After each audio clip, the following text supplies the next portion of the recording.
Hi friends, welcome to மாட்டேன் பேசி. நான் உங்கள் உமா. இன்னைக்கு நம்ம பார்க்க போற பாடம் ரொம்பவே ஸ்பெஷலானது. ஏன்னா இது நமக்கெல்லாம் சோறு போடுற விவசாயத்தை பத்தின பாடம் தான். 10th லெசன், 10th புவியியல், 10th ஜியாகிரபில லெசன் 3 இந்திய வேளாண்மை அப்படிங்கிற இந்த லெசனை தான் நம்ம பார்க்க போறோம். இதுக்கு முன்னாடியே நம்ம 10th லெசன் 1, லெசன் 2 2 லெசனையுமே பார்த்தாச்சு. ஃபுல் அண்ட் ஃபுல் பார்த்துக்கோங்க. 10th இருக்கக்கூடிய புவியியல் பாடங்கள் எல்லாமே ரொம்ப ரொம்ப முக்கியமானது. புவியியல் வந்து உங்களுக்கு கேள்விகள் இதுல இருந்து தான் மெஜாரிட்டியா வரும். அப்ப தெளிவா இந்த பாடங்கள் எல்லாத்தையுமே தெளிவா படிச்சுக்கிட்டாலே போதுமானது. அந்த 2 லெசனை பார்த்துட்டு அதுக்கப்புறம் இதை பாரு, ஓகேவா? ஸோ இதுல பாத்தீங்க அப்படின்னா இந்த வீடியோவை பாத்தீங்கன்னா நம்ம ஒரு கதை மாதிரி இன்ட்ரெஸ்டிங்கா கொண்டு போக போறோம். இந்த வீடியோவோட முடிவுல இந்திய மண்ணுல என்னெல்லாம் விளையுது, நம்ம ஊர்ல என்னென்ன அணைக்கட்டுகள் இருக்கு அப்படிங்கிறத நீங்களே மத்தவங்களுக்கு சொல்லி கொடுக்குற மாதிரி வந்துடுவீங்க, ஓகேவா? ஸோ வீடியோவை ஸ்கிப் பண்ணாம கடைசி வரைக்கும் பாருங்க.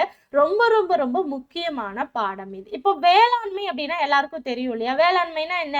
விவசாயம். விவசாயம் பண்ணணும் அப்படின்னா அதுக்கு முதன் முக்கிய காரணம் என்ன இருக்கணும்?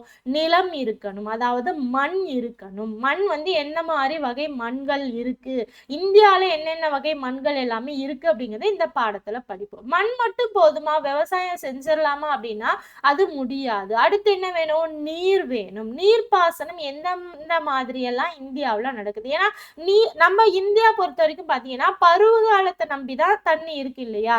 ஏன்னா வந்து வற்றாத நதிகள் அப்படிங்கிறது கிடையாது. அப்ப பருவ காலத்தை பொறுத்து வற்றாத நதிகள் இருந்தாலுமே உங்களுக்கு பருவ காலத்தை பொறுத்து தான் நிறைய அந்த நீர்ப்பாசனங்கள்லாம் நடைபெறுது. அப்ப அதை பொறுத்து எப்படி எல்லாம் இருக்கு, நீர் வந்து நீர்ப்பாசன வகைகள் என்னென்ன அப்படிங்கிறது பார்ப்போம். இது மட்டும் போதுமா அப்படின்னா அதுவும் கிடையாது. அடுத்து பல்நோக்கு திட்டங்கள் அணைக்கட்டுகள் எல்லாமே வரும், அதை பத்தி பார்ப்போம். அதுக்கப்புறம் பாத்தீங்கன்னா வேளாண்மை வகைகள் இருக்கு, அதை பத்தி பார்ப்போம். இது மட்டும் போதுமானா எக்ஸ்ட்ரா என்ன வேணும்? கால்நடைகள் வேணும். ஏன்னா கால்நடைகள் என்ன ஆகும்? விவசாயத்துக்கு உதவி புரியுது. அப்ப அதெல்லாமே வேணும்.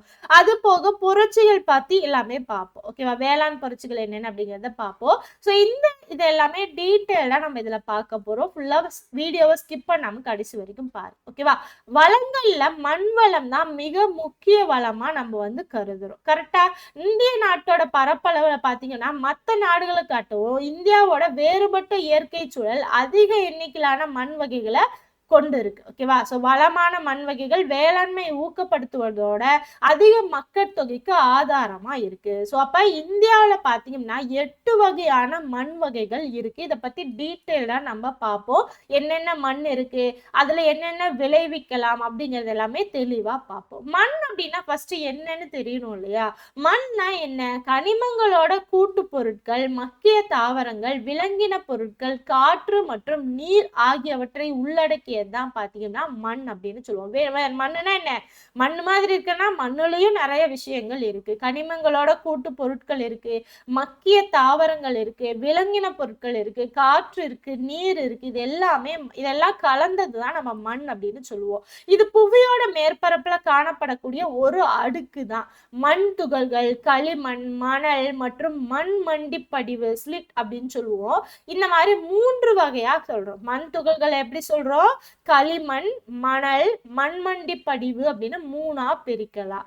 அதுக்கப்புறம் பல்வேறு காலநிலை சூழல்ல பாத்தீங்கன்னா பாறைகள் சிதைவடைவதாலும் என்ன ஆகுது? மண் வந்து உருவாகுது. சில மண் வகைகள் பாத்தீங்கன்னா தேயுறுதல் காரணிகளால அரிக்கப்பட்டு, ஓகேவா, பின் படிய வைக்கப்பட்டு உருமாறுது. மண்ணானது பாத்தீங்கன்னா பிரதேசத்துக்கு பிரதேசம் மாறுபடும். மண் ஒரு இடத்துல இருக்க மாதிரி எல்லா இடத்துல இருக்குமானா இருக்காது. ஒவ்வொரு இடத்துலயும் ஒவ்வொரு மாதிரி இருக்கும். மண்ணோட வகைகள் பாத்தீங்க அப்படின்னா 1953 வருஷம் தொடங்கின இந்திய வேளாண் ஆராய்ச்சி கழகம் இந்தியாவுல 8 வகையான மண் பிரிவுகள் இருக்கு அப்படின்னு சொல்லுது. யார் சொன்னா? 1953 இந்திய வேளாண் ஆராய்ச்சி கழகம் அது அப்பதான் தொடங்கியிருக்காங்க.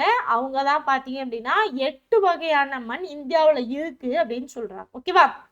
வண்டல் மண், கரிசல் மண், செம்மண், சரளை மண், காடு மற்றும் மலைமண், வறண்ட பாலை மண், உப்பு மற்றும் காரமண், களிமண் மற்றும் சதுப்பு நில மண். இந்த மாதிரி 8 வகை இருக்கு.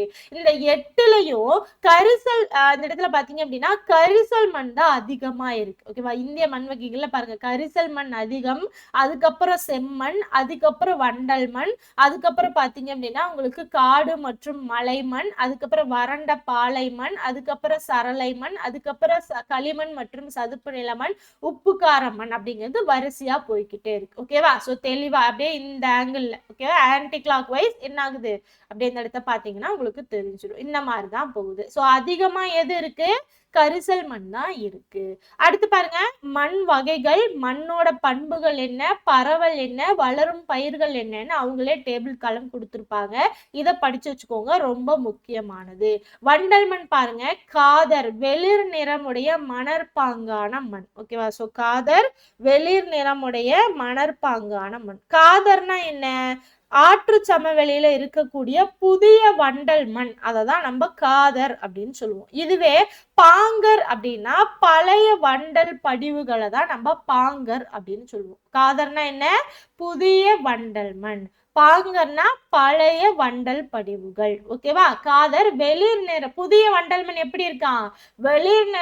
வெளிர் நிறமுடைய மணற்பாங்கான மண்ணா இருக்கான். இதுவே பாங்கர் பழைய வண்டல் மண் பாத்தீங்கன்னா சுண்ணாம்பு மற்றும் களிமண் பாங்கான பழைய வண்டல் படிவுகள் அடர் நிறம் உடையவை. இது வெளிர் நிறம், இது அடர் நிறம். அடுத்து உருவாக்கம் எப்படி உருவாகுது அப்படின்னா, சிற்றோடைகள் ஆறுகளோட வேகம் குறையும் போது படிய வைப்பதால உருவாகுது. இப்ப ஆறு வேகமா வெள்ளம் வந்து வேகமா போகுதுன்னா என்ன ஆகும்? அங்க இருக்க எல்லாத்தையுமே அடிச்சுட்டு போயிடும். அப்ப அங்க இருக்கக்கூடிய வண்டல் மண் எல்லாத்தையும் அடிச்சுட்டு போயிடும். இல்ல ரொம்ப ஸ்லோவா போகுதுன்னா என்ன ஆகும்? அதுல இருக்கக்கூடிய வண்டல் மண்ணை அப்படியே படிய வச்சுக்கிட்டு போகும். ஓகேவா? சோ ஆறோட வேகம் குறையும் போது படிய வைக்கிறதால உருவாகுது.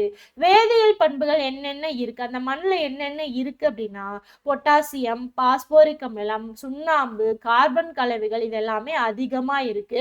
நைட்ரஜன் கம்மியா இருக்கு. அப்ப நைட்ரஜன் கம்மியா இருக்கக்கூடிய மண் வகை என்ன அப்படின்னா அது வந்து வண்டல் மண்.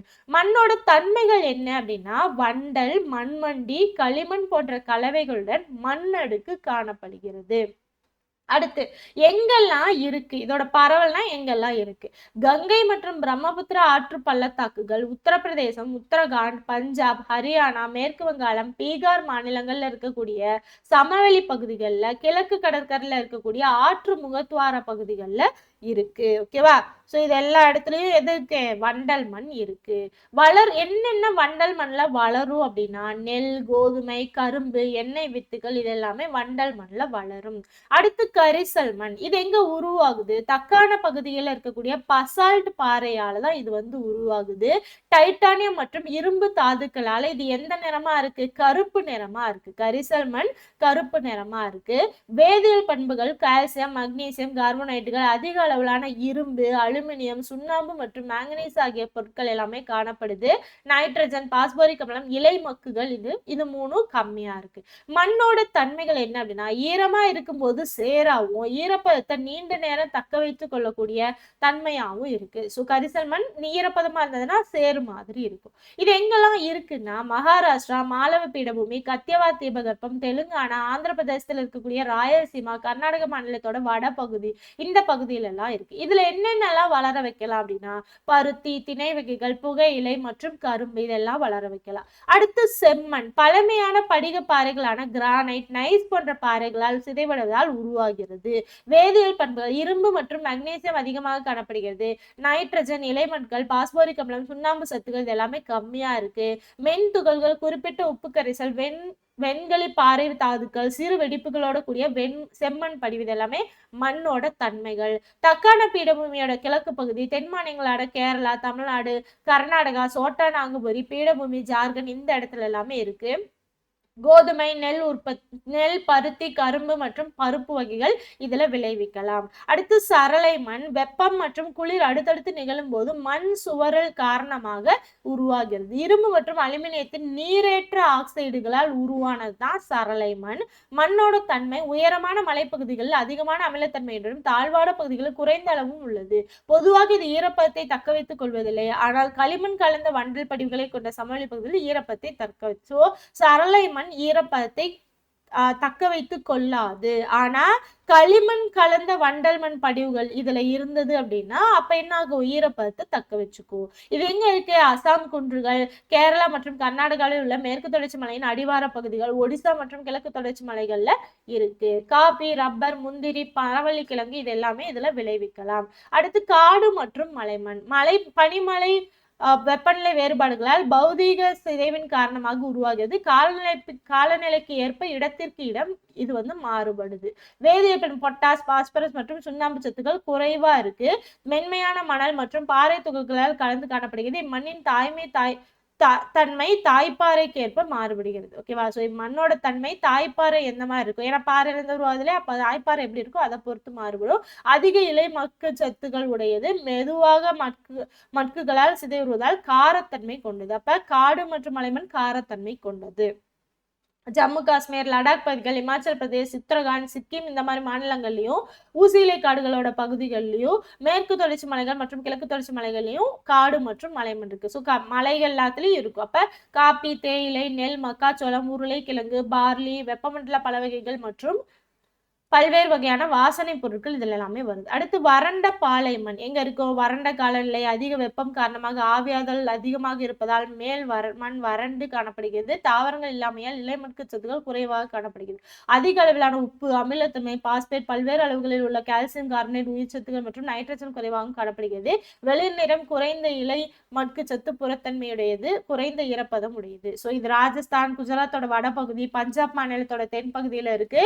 வறண்ட மண் அப்படின்னாலே ராஜஸ்தான் பாலைவனம் அந்த இதுல உங்களுக்கு வந்துடும். அடுத்து பாத்தீங்கன்னா நீர்ப்பாசன வசதியுடன் திணை வகைகள், பார்லி, பருத்தி, சோளம், பருப்பு வகைகள் பயிரிடப்படுகின்றன. அடுத்து உப்பு மற்றும் காரமண் பாத்தீங்க அப்படின்னா உருவாக்கம், வடிகாலமைப்பு இல்லாமையால் நீர்பிடிப்பு காரணமாக தீங்கு விளைவிக்கக்கூடிய உப்புகள் நுண்புழை நுழைவு காரணமாக மண்ணின் கீழ் அடுக்கிலிருந்து மேற்பரப்புக்கு கடத்தப்படுகிறது.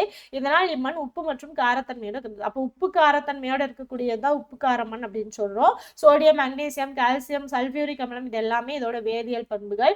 தன்மை பாத்தீங்கன்னா சிதைக்கப்படாத பாறைகள், சிதைவுற்று கனிமங்களை உடையது. ஆந்திர பிரதேசம், கர்நாடகம், பீகார், உத்தரப்பிரதேசம், ஹரியானா, பஞ்சாப், ராஜஸ்தான் மற்றும் மகாராஷ்டிரா மாநிலங்களோட வறண்ட பகுதியில இருக்கு.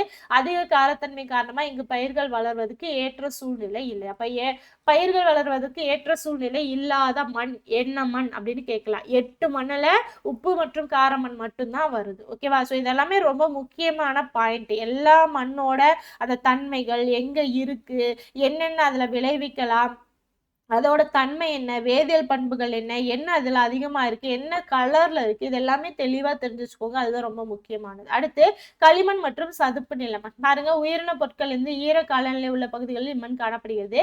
இவ்வகை மண் கருமை நிறம் மற்றும் அதிக காரத்தன்மையுடையது. அதிக மழைப்பொழிவு, அதிக ஈரப்பதம் கொண்ட பகுதிகளில் இருக்கு. பொட்டாஸ், பாஸ்பேட் சத்துக்கள் குறைவா இருக்கு. ஈரத்தன்மையோட இலைமட்கை கொண்டு கருமை நிறத்திலும் இருக்கு. இதுக்கு முன்னாடியே கருமை நிறத்துல ஒண்ணு பார்த்தோம். என்ன கருமை நிறத்துல இருந்தது? கரிசல் மண் நினைக்கிறேன். ஒரு நிமிஷம். கருப்பு நிறம். கரிசல் மண் கருப்பு நிறத்துல இருக்கு. இதுவும் பாத்தீங்கன்னா உங்களுக்கு கருப்பு நிறத்துல இருக்கு. ஓகேவா? அடுத்து பாருங்க. கேரளாவில் கோட்டயம் மற்றும் ஆலப்புழ மாவட்டங்கள், ஒடிசா, தமிழ்நாடு கடற்கரை பகுதிகள், மேற்கு வங்கத்தில் உள்ள சுந்தரவன பகுதிகள், பீகார், உத்தரகாண்ட் மாநிலத்தில் அல்மோரா மாவட்டம் இதுல எல்லாம் இருக்கு. நெல், சணல் இங்க பயிரிடலாம். ஸோ இது எல்லாமே 8. ஸோ இதுல 8ல வேளாண்மைக்கு ஏற்றது அல்லாதது எது அப்படின்னு கேட்டா உப்பு மற்றும் காரமண் தான். இதை தெளிவா தெரிஞ்சு வச்சுக்கோங்க. அடுத்து மண் சீரழிவு. இந்தியாவில மண் சீரழிவு அப்படிங்கிறது ஒரு முக்கிய பிரச்சனையா இருக்கு. இந்திய தொலை நுண்ணுணர்வு IIRS 2015 ஆய்வறிக்கையின்படி பாத்தீங்க அப்படின்னா 147 மில்லியன் ஹெக்டேர் நிலப்பரப்பு மண் அரிப்பால பாதிப்படைஞ்சுள்ளது. மண் சீரழிவுனா என்ன? மண்ணை வீணாக்குறது தான் மண் சீரழிவு. இந்திய மண் வகைகள் எதிர்கொள்ளக்கூடிய சவால்கள் என்ன அப்படின்னா மண் அரிப்பு ஏற்படுது, அதனால மண் சீரழிவு வருது. மண் சீரழிவு, நீர் தேங்குதல், உவர்ப்பு மற்றும் காரத்தன்மை, உப்பு படிவுகள் இது எல்லாத்துலையுமே என்ன ஆகுது? மண் வந்து சீரழிவு ஆகுது. மண் வள பாதுகாப்பும் மண் வள மேலாண்மையும் என்ன அப்படின்னா காடுகளை உருவாக்கணும், அப்பதான் மண் அரிப்பு ஏற்படாது. அணைகள் மற்றும் குறுக்கணைகள் கட்டணும், அப்பதான் அதுல நீர் அதிகமா இதாகாது. அதிக மேய்ச்சலை தடுக்கணும், மேம்பட்ட பயிர் சாகுபடி முறைகளை பின்பற்றணும். இது எல்லாமே ரொம்ப முக்கியமானது. அடுத்து சம உயரம் உழுதல், பயிர் சுழற்சி முறை, கரைகள் கட்டுதல், படிக்கட்டு மேலாண்மை, பட்டை பயிரிடல், காற்றெதிர் திசையில் மரங்கள் நடல், நிலைத்த வேளாண்மை நுட்பத்தையும் மண் மேலாண்மைக்கு உகந்த பாதுகாப்பு முறைகளையும் பின்பற்றுதல். ஓகேவா? ஸோ இது எல்லாமே ரொம்ப முக்கியமானது. இப்ப ஒரே பயிரை தொடர்ந்து பயிரிட்டுட்டே இருந்தோம் அப்படின்னா என்ன ஆகும்? மண்ணோட சத்து அப்படிங்கிறது குறைஞ்சிரும் இல்லையா? அந்த மாதிரி இல்லாம பயிர் சுழற்சி முறை, இப்போ ஒண்ணு போடணும், அடுத்து வேற ஒண்ணு போடணும், அடுத்து வேற ஒண்ணு போடணும், மறுபடியும் ரிப்பீட் பண்ணணும். அப்ப அந்த மாதிரி பண்ணும்போது பயிர் சுழற்சி முறையில அந்த மண்ணோட அந்த சத்து அப்படிங்கிறது இருந்துகிட்டே இருக்கும். ஓகேவா? ஸோ இதுதான் இந்த இடத்துல சொல்றாங்க. ஸோ இங்க பாருங்க, இந்த மேப் பார்த்தாலே உங்களுக்கு தெரிஞ்சிடும் மண் வகைகள் எந்தெந்த இடத்துல இந்தியாவில் இருக்கு பாருங்க. வண்டல் மண், செம்மண், கரிசல் சரளை மண், காடு மற்றும் மலைமண், வறண்டப்பாறை மண், உப்பு கார மண், களிமண் மற்றும் சதுப்பு நில மண். பாத்தீங்களா, இந்த கலரை வச்சு கொடுத்துருப்பாங்க, ஒவ்வொன்றும் ஒவ்வொரு கலர்ல கொடுத்துருப்பாங்க. இந்த இடத்துல எல்லாமே அது இருக்கு. நம்ம ஆல்ரெடி எந்தெந்த இடத்துல எது இருக்கு அப்படிங்கறத தெளிவா பார்த்தாச்சு. ஓகேவா, அதை தான் அங்க மேப்பா கொடுத்துருப்பாங்க. அடுத்து பாருங்க, நீர்ப்பாசனம். ஸோ மண் வகைகள் பார்த்தாச்சு. அடுத்து என்னது, நீர்ப்பாசனம். நீர்ப்பாசனம் பார்த்தீங்க அப்படின்னா வேளாண் பயிர்களுக்கு செயற்கை முறையில் நீரை கொண்டு செல்லும் முறை தான் நம்ம என்ன சொல்றோம், நீர்ப்பாசனம் அப்படின்னு சொல்றோம். இந்தியா அதிக வெப்பத்தையும் சீரற்ற பருவகால மழைப்பொழிவையும் கொண்டிருக்கிறதால வறண்ட காலத்திலும் வேளாண்மை நடவடிக்கையை மேற்கொள்ளணும் அப்படிங்கிறதுக்காக தான் நீர்ப்பாசனம் அத்தியாவசியமான ஒன்றாக இருக்கு. நீர்ப்பாசன ஆதாரங்கள் அல்லது மூலங்கள் பார்த்தீங்க அப்படின்னா நிலத்தோற்றம், மண், மழைப்பொழிவு, மேற்பரப்பு நிலநீர், நிலத்தடி நீர் இருப்பு, ஆற்றின் இயல்பு, வற்றுமாறு வற்றாதாறு ரெண்டுமே இருக்கு இல்லையா. அப்ப வற்றுமாறு என்னது, நார்மலா வந்து தென்னிந்தியாவில் இருக்கக்கூடிய எல்லா ஆறுகளும் வற்றும் ஆறுகள். வற்றாத ஆறுகள்னு என்ன வரும், இமயமலை ஆறுகள், வற்றாத ஆறுகள். ஓகேவா. இந்த மாதிரி இது அடிப்படையில நீர்ப்பாசன வகைகளை நம்ம எப்படி பண்ணலாம், பிரிக்கலாம். எப்படி பிரிக்கலாம், கால்வாய் பாசனம், கிணற்று பாசனம் மற்றும் ஏரி பாசனம். இது போய் நிறைய பாசனங்கள் இருக்கு, மெயினானது இது கொடுத்துருப்பாங்க. ஓகேவா. ஸோ கால்வாய் பாசனம், கிணற்று பாசனம், அதுக்கப்புறம் ஏரி பாசனம். இதுல பாருங்க, குழாய் கிணறு இருக்கு இல்லையா, இதுதான் அதிகம், 46% இருக்கு. அடுத்து பாத்தீங்க அப்படின்னா கால்வாய் பாசனம் 24, மற்ற கிணறுகள் 16, அடுத்து பிற நீர் ஆதாரங்கள் 11, ஏரிகள் 3. ஓகேவா. சோ இந்த சதத்துலதான் நீர்ப்பாசனத்தோட பரப்பளவு இருக்கு. பாருங்க, கால்வாய் பாசனம் அப்படின்னா என்ன, கால்வாய்னா ரொம்ப சிம்பிள்ங்க. வாய்க்கால் இருக்குல்ல, அததான் இங்க கால்வாய் அப்படின்னு கொடுத்துருப்பாங்க. சோ வாய்க்கால்னா என்னது, இந்த மேக்சிமம் வயல்ல எல்லாம் பாத்தீங்க அப்படின்னா பக்கத்துல கால்வாய் போற மாதிரிதான், வாய்க்கால் இருக்கிற மாதிரிதான் வயல்களை இருப்பாங்க. அந்த இடத்துல இருந்து வரக்கூடிய தண்ணீரை அப்படியே விட்டுக்கலாம் அப்படிங்கிறதுக்காக தான். ஓகேவா. கால்வாய் பாசனம் தான் இந்தியாவில் 2வது மற்றும் முக்கியமான நீர்ப்பாசன ஆதாரம். 2வது முக்கியமான நீர்ப்பாசனம் என்னது, கால்வாய் பாசனம். முதல் என்னது, குழாய் கிணறு. ஓகேவா.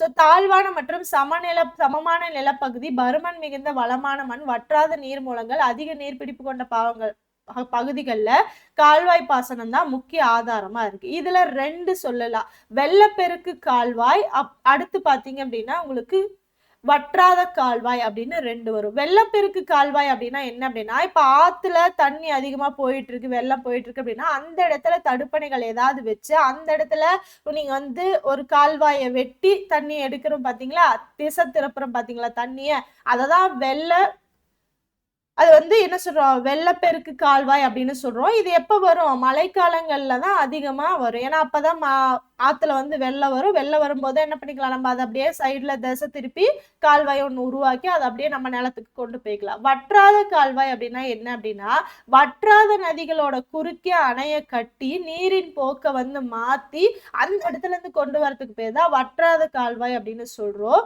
இது பாத்தீங்கன்னா 60% வட இந்தியாவில தான் இது நடக்குது. ஏன்னா வட இந்தியாவில தான் உங்களுக்கு என்ன ஆகும், இமயமலையில இருந்து வரக்கூடிய அந்த வற்றாத ஆறுகள் வருது. அப்ப அந்த இடத்துல நீங்க அதை பண்ணாதான் என்ன ஆகும், அந்த இடத்துல வற்றாத கால்வாய் யூஸ் பண்ணலாம். 60% வட இந்திய பெரும் சமவெளிகள்ல தான் இது காணப்படுது. அடுத்து கிணற்று பாசனம். கிணற்று பாசனம் அப்படிங்கிறது திறந்த வெளி கிணறுகள், ஆழ்துளை கிணறுகள் அப்படின்னு 2ஆ சொல்லலாம். கிணறு அப்படிங்கிறது புவியில செங்குத்தா தோண்டப்பட்ட பள்ளத்தை தான் நம்ம என்ன சொல்லுவோம், செங்குத்தா தோண்டப்பட்ட பள்ளம் இல்லைன்னா ஆழ்துளை மூலம் நிலத்தடி நீரை புவி மேற்பரப்பிற்கு கொண்டு வர்றதுதான் நம்ம என்ன சொல்லுவோம், கிணறு அப்படின்னு சொல்லுவோம். இது நாட்டோட மலிவான மற்றும் நம்பகமான நீர்ப்பாசன ஆதாரமா இருக்கு. இதுதான் ஃபர்ஸ்ட், இந்தியாவை பொறுத்த வரைக்கும் இந்த பாசனம் தான் ஃபர்ஸ்ட். செகண்ட் பாசனம் கால்வாய் பாசனம். ஓகேவா.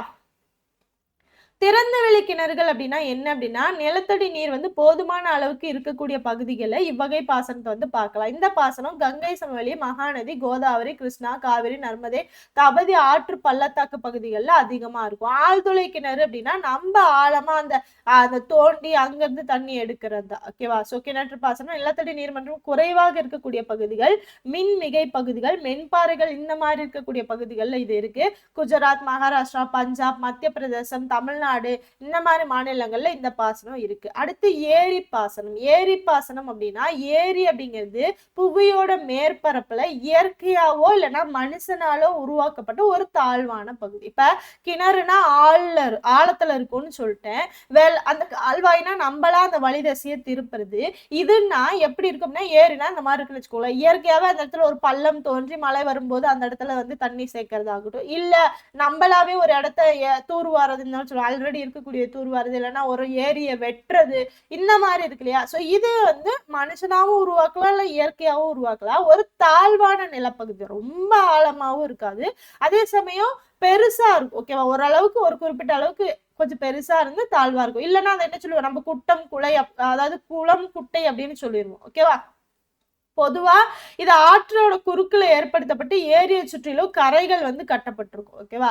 இது நீரை சேமிச்சு வேளாண்மை மற்றும் இதர தேவைக்கு பயன்படுத்துறாங்க. ஏரி பாசனம் இந்தியாவோட மிக பழமையான பாசன முறை. ஏரி பாசனம் இந்தியாவோட மிக பழமையானது. முதல் கிணற்று பாசனம், 2வது உங்களுக்கு கால்வாய் பாசனம் வந்துடும். ஓகேவா.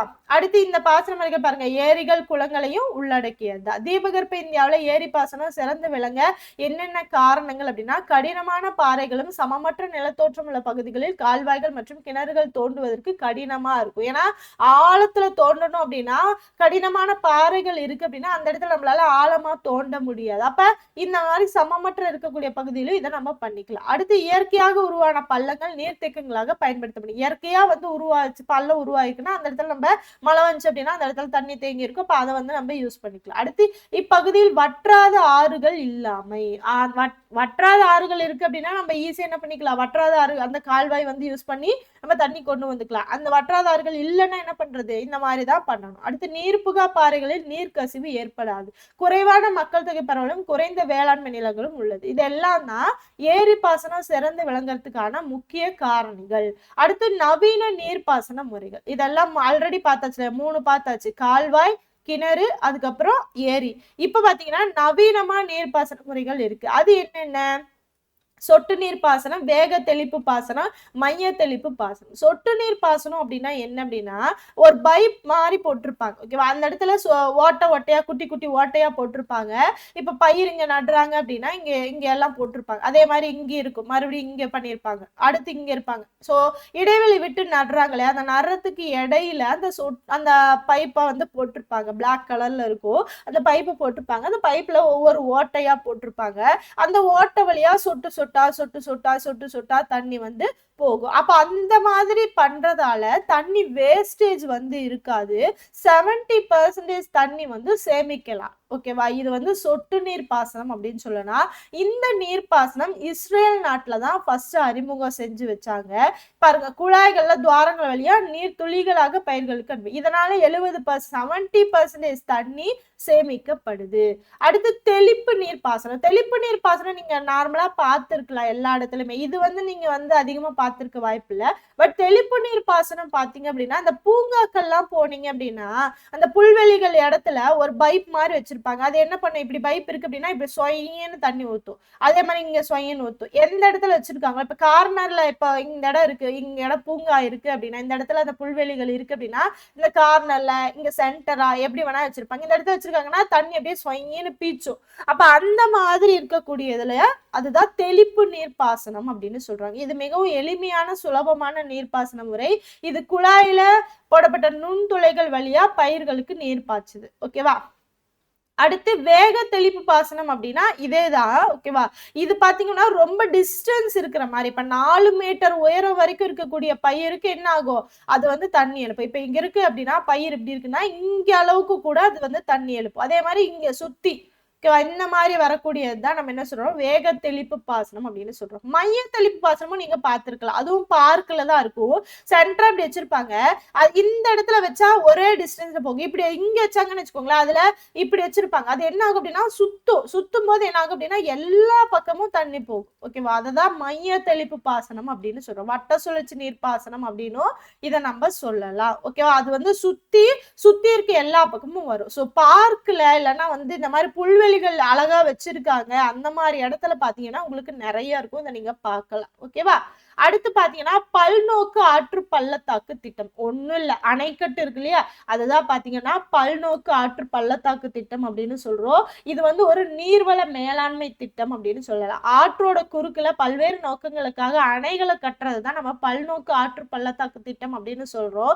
நீர்ப்பாசனம், நீர்மின் உற்பத்தி, குடிநீர், தொழிற்சாலைக்கு நீர் வழங்குதல், வெள்ளத்தடுப்பு, மீன்வள மேம்பாடு, நீர்வழி போக்குவரத்து, இந்த மாதிரி எல்லாமே இது பல்வேறு நோக்கங்கள். அதனாலதான் அதை கொண்டு வர்றோம். நீர்மின் சக்தி மற்றும் நீர்ப்பாசனம் இது எல்லாமே பல்நோக்கு ஆற்று பள்ளத்தாக்கு திட்டம் இருக்கு இல்லையா, அதோட முக்கிய நோக்கமா நம்ம சொல்லலாம். அடுத்து பாத்தீங்கன்னா பிரதான் மந்திரி கிருஷி சிஞ்சாயி யோஜனா, PMKSY. இந்த இடத்துல KYன்னு கொடுத்துருப்பாங்க, இது தப்பு.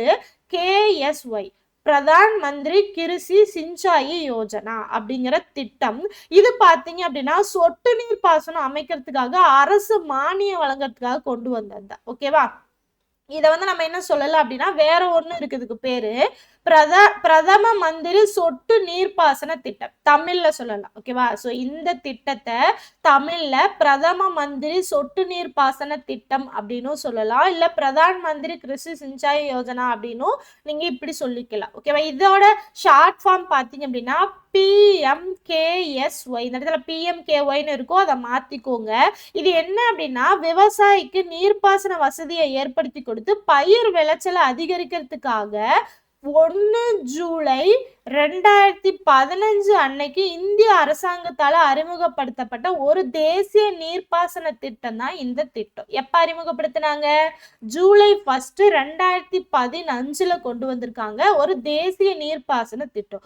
ஒவ்வொரு வயலுக்குமே தண்ணி, அதுக்கப்புறம் ஒரு துளிக்கு அதிக பயிர் அப்படிங்கிற தொலைநோக்கு பார்வையோட அடிப்படையில தோற்றுவிக்கப்பட்டதுதான் இந்த திட்டம். ஓகேவா, சோ சொட்டு நீர் பாசனம் அமைக்கிறதுக்கு நிதி உதவி, ஒரு மானியம் வழங்குறதுக்கு தான் இந்த திட்டத்தை கொண்டு வந்தாங்க. இந்த திட்டத்தோட நோக்கங்கள் பாத்தீங்க அப்படின்னா விவசாயம் செய்ய பருவமழையை சார்ந்திருப்பதை கம்மி பண்ணி ஆண்டு முழுவதும் தண்ணீர் கிடைக்க செய்து, குறிப்பா குறைஞ்ச அளவு தண்ணீரை வச்சு பயிர் விளைச்சலை மேம்படுத்துறதுக்கு, விவசாயிகளோட வருமானத்தை உயர்த்துவதற்காக தான் இந்த பிரதான் மந்திரி கிருஷி சிஞ்சாய் யோஜனா அப்படிங்கிற திட்டம் வந்து கொண்டு வந்தாங்க. இதுதான் முக்கியமான நோக்கம். ஓகேவா, இத வந்து தெரிஞ்சு வச்சுக்கோங்க, ரொம்ப முக்கியமானது. அடுத்து பாத்தீங்கன்னா வேளாண்மை. சோ மண் வகை பார்த்தாச்சு, நீர்ப்பாசனம் பார்த்தாச்சு, அடுத்து என்னது? வேளாண்மை தான். வேளாண்மை அப்படிங்கிறது குறிப்பிட்ட பயிர்களை உற்பத்தி செய்யறதோ, கால்நடைகளை வளர்த்து மக்களுக்கு உணவையும் கால்நடைகளுக்கு தீவனத்தையும் நார் இதர தேவையான பொருட்கள் எல்லாமே வழங்குறது தான் பாத்தீங்கன்னா வேளாண்மை அப்படின்னு சொல்றோம். வேளாண்மையை நிர்ணயிக்கக்கூடிய காரணிகள் என்னென்ன அப்படின்னா பாருங்க, நிறைய காரணிகள் இருக்கு. ஒரு சிலது இங்க கொடுத்துருப்பாங்க. இயற்கை காரணிகள், நிலத்தோற்றம், காலநிலை, மண், இதெல்லாமே இருக்கணும். அமைப்புசார் காரணிகள், வேளாண்மை நிலத்தோட அளவு, நில உரிமை முறை, நில சீர்திருத்தங்கள் இருக்கணும். உள்கட்டமைப்பு காரணிகள், நீர்ப்பாசனம், மின்சாரம், போக்குவரத்து, வேளாண் கடன், சந்தை, காப்பீடு மற்றும் சேமிப்பு வசதிகள். அடுத்து தொழில்நுட்ப காரணிகள், அதிக விளைச்சல் தரக்கூடிய வீரிய விதைகள், ரசாயன உரங்கள், அதுக்கப்புறம் பாத்தீங்கன்னா பூச்சிக்கொல்லிகள், இயந்திரங்கள், இது எல்லாமே. ஓகேவா, இந்த இடத்துல பாத்தீங்க அப்படின்னா ஆக்சுவலா புக்ல இது வந்து கிளியரா கொடுக்கல, நான் தெளிவா என்னென்ன அப்படிங்கிறத நான் சொல்லிடுறேன். ஆக்சுவலா பழைய புக்ல தெளிவா கொடுத்துருப்பாங்க, புது புக்ல வந்து கொடுக்கல. ஓகேவா, இங்க இருக்கு இல்லையா, இது பாத்தீங்க அப்படின்னா மலாக்கான் திட்டம். இதெல்லாமே அணைதான், தெரிஞ்சு வச்சுக்கோங்க. இது வந்து மலாக்கான் திட்டம், இது வந்து பக்ரானங்கல் அணை, இது டவுசி அணை. அடுத்து பாத்தீங்கன்னா இது சம்பல், இது ராணா பிரதாப் சிங், இது நர்மதா, இது இந்திரா சாகர் அணை, சர்தார் சரோவர் அணை, பிரவாரா, கோய்னா, காட்டப்பிரபா, மேட்டூர், இடுக்கி பெரியார் அணை, ஸ்ரீசைலம் அணை, துங்கபத்ரா, நாகார்ஜுனா சாகர் அணை, ஹிராகுட் அணை. அடுத்து பாருங்க, தாமோதார், கோனார், கோசி, இது பாத்தீங்கன்னா கர்ணப்புலி நீர்த்தேக்கம் அப்படின்னு சொல்லுவோம். இது எல்லா அணை, இது ஒண்ணு நீர்த்தேக்கம் அப்படின்னு கொடுத்திருப்பாங்க. ஓகேவா, சோ ஆற்று பள்ளத்தாக்கு திட்டம். அடுத்து பாருங்க, இந்த இடத்துல கொடுத்திருப்பாங்க என்னென்ன அந்த திட்டத்தோட பெயர், அதுக்கப்புறம் பாத்தீங்கன்னா ஆறுகள், பயனடையக்கூடிய மாநிலங்கள் என்னென்ன. தாமோதார் பள்ளத்தாக்கு திட்டம் தாமோதார் ஆற்று ஆற்றுக்கு இடையில பண்ணியிருப்பாங்க. பயனடைய மாநிலங்கள் மேற்கு வங்காளம், ஜார்க்கண்ட். அடுத்து பக்ரானங்கல் திட்டம், இது உலகிலேயே பெரிய புவியீர்ப்பு அணை கொண்டது. ஓகேவா, சோ உலகிலேயே பெரிய புவியீர்ப்பு அணை கொண்ட அந்த அணை என்ன அப்படின்னா பக்ரானங்கல் அணை தான். இது சட்லஜ் ஆறுக்கு இடையில போட்டிருப்பாங்க. பஞ்சாப், ஹரியானா, ராஜஸ்தான் எல்லாமே பயனடையக்கூடிய மண். அடுத்து ஹிராகுட் அணை உலகிலேயே மிக நீளமான அணை. இது பெரிய புவியீர்ப்பு அணை, இது நீளமான அணை. மகாநதிக்கு குறுக்கா போட்டிருப்பாங்க. ஒடிசா மாநிலம் பயனடையுது. கோசி திட்டம், கோசி ஆறு பீகார் மற்றும் நேபாளம். துங்கபத்ரா திட்டம், துங்கபத்ரா ஆறு ஆந்திர பிரதேசம் மற்றும் கர்நாடகா. தெஹிரி அணை இது பாத்தீங்கன்னா பாகீரதி உத்தரகாண்ட். சம்பல் பள்ளத்தாக்கு திட்டம் சம்பல் ராஜஸ்தான் மற்றும் மத்திய பிரதேசம். நாகார்ஜுனா சாகர் திட்டம் கிருஷ்ணா ஆந்திர பிரதேசம். சர்தார் சரோவர் திட்டம் நர்மதை மத்திய பிரதேசம் மகாராஷ்டிரா ராஜஸ்தான். இந்திரா காந்தி கால்வாய் திட்டம் சட்லஜ் ராஜஸ்தான் பஞ்சாப் ஹரியானா. மேட்டூர் அணை காவிரி தமிழ்நாடு. ஓகே, இதெல்லாமே நோட் பண்ணி வச்சுக்கோங்க. இதுதான் ரொம்ப முக்கியமானது. அடுத்து பாருங்க, வேளாண்மையோட வகைகள். தன்னிறைவு வேளாண்மை. தன்னிறைவு வேளாண்மை அப்படின்னா என்ன அப்படின்னா, இப்ப விவசாயிகள் வந்து அவங்களோட சொந்த இடத்துல விளைவிச்சு அவங்க தேவைக்கு போக மீதி இருக்கக்கூடியத பக்கத்துல இருக்கக்கூடிய சந்தையில வித்துட்டு வருவாங்க இல்லையா, அததான் பாத்தீங்க அப்படின்னா தன்னிறைவு வேளாண்மை அப்படின்னு நம்ம சொல்றோம். ஓகேவா? இதுக்காக பாத்தீங்க அப்படின்னா உணவு பயிர்கள் அதிக முக்கியத்துவம் கொடுத்தாலுமே வேற சிலது என்ன பண்றாங்க அப்படின்னா கரும்பு, எண்ணெய் வித்துகள், பருத்தி, சணல், புகையிலை இந்த மாதிரி சிறிய அளவுல பயிரிட்டுக்கிறாங்க. ஓகேவா? இது வந்து பாரம்பரிய விவசாய முறை அப்படிங்கிறதால குறைவான உற்பத்தியை தான் கொடுக்கும். அடுத்து இடப்பெயர்வு வேளாண்மை அப்படின்னா என்ன அப்படின்னா, இப்ப பழங்குடி மக்கள் இருக்காங்க இல்லையா, அவங்க பாத்தீங்க அப்படின்னா ஒரு இடத்துல வந்து ஒரு சிறிய பகுதியில அந்த இருக்கக்கூடிய மரங்களை எல்லாம் வெட்டிட்டு ஒரு 2-3 வருஷத்துக்கு அந்த இடத்துல சாகுபடி செஞ்சு அதோட மண்ணோட வளம் வந்து குறைஞ்சதுக்கு அப்புறம் அங்க இருந்து வேற இடத்துக்கு வந்து அந்த இடத்துல இருக்கக்கூடிய மரங்களை வெட்டிட்டு அந்த இடத்துல சாகுபடி செஞ்சு அந்த மண்ணோட வளம் இருக்கிற வரைக்கும் செஞ்சுட்டு ஒரு 2-3 வருஷத்துல மறுபடியும் அந்த இடத்த மாத்திக்கிட்டே இருப்பாங்க. அததான் நம்ம என்ன சொல்லுவோம் அப்படின்னா இடப்பெயர்வு வேளாண்மை அப்படின்னு சொல்லுவோம். ஓகேவா? சோ இது பாத்தீங்க அப்படின்னா வெட்டுதல் வேளாண்மை இல்லைன்னா எரித்தல் வேளாண்மை அப்படின்னு நம்ம சொல்லலாம். இதை நோட் பண்ணி வச்சுக்கோங்க. இடப்பெயர்வு வேளாண்மையை நம்ம எப்படி எல்லாம் சொல்லலாம்? வெட்டுதல் வேளாண்மை இல்லைன்னா எரித்தல் வேளாண்மை அப்படின்னு நம்ம சொல்லிக்கலாம். சோ இடப்பெயர்வு வேளாண்மைக்கு வேற வேற கொடுத்திருப்பாங்க பாருங்க. ஜூம் அப்படிங்கிறது அசாம் மாநிலம்.